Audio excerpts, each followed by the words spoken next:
My name is Ellis, and I'm the manager of the Saturday Market downtown, and I'm going to be talking to you about food and travel, something that we all enjoy. I'm afraid that my food is better traveled than I am. Do you know where your food comes from? I think you'll be interested to find that it comes from all over the world. With the advent of the supermarket in the 50s, food began to crisscross the globe, and we could get anything, anytime. Strawberries in December or green beans in February.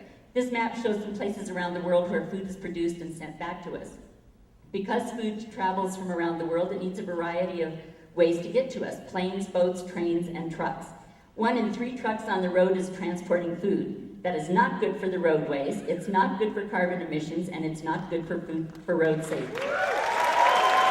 This picture is an example of some well-traveled food. Peas, for instance, comes from Guatemala.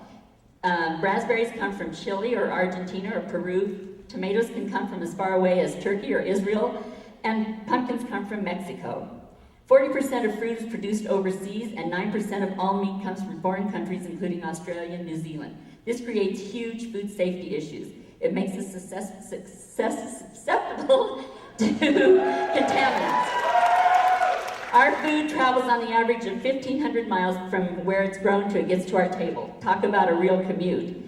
Local food, on the other hand, travels only about 56 miles, a much shorter commute indeed. Local food doesn't have to travel a long distance to get to you. It's available everywhere. So what is local food? Local is relevant. It can start in your backyard or in your community, or you can get local food that's grown within your state or produced in the geographic region. Why eat local? You support the local economy, you support the local farmer, you support fresher, better tasting, more nutritious food. It just tastes better. That's all there is to it.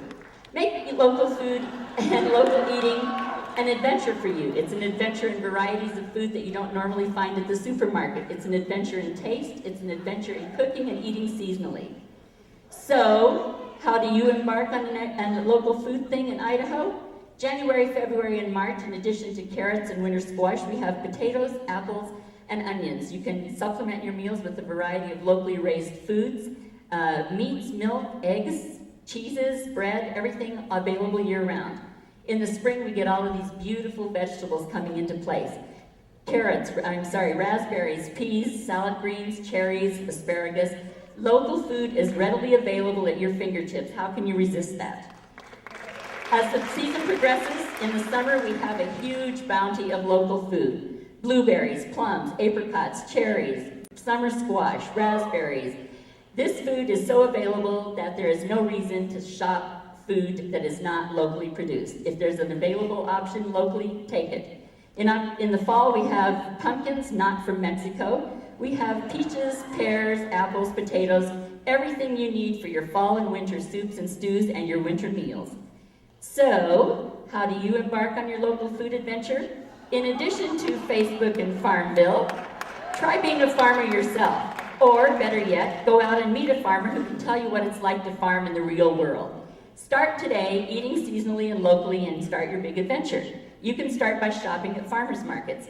The freshest food purchased at farmers market is only fresher if you pick it from the farm yourself. There are 56 farmers markets in the state of Idaho, 10 right here in the Treasure Valley. Find a market near you and meet a farmer.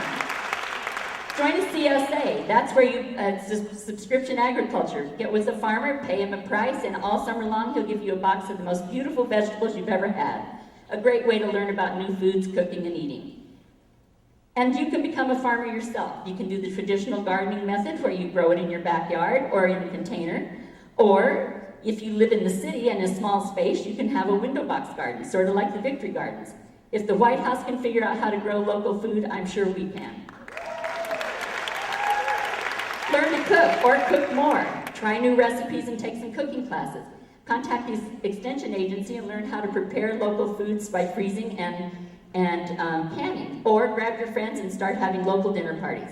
And dine out at restaurants that support local purveyors, local produce, local wineries. It helps them support the economy and it gives their customers the best, most freshest food available. So we don't want your food to be better traveled than you are.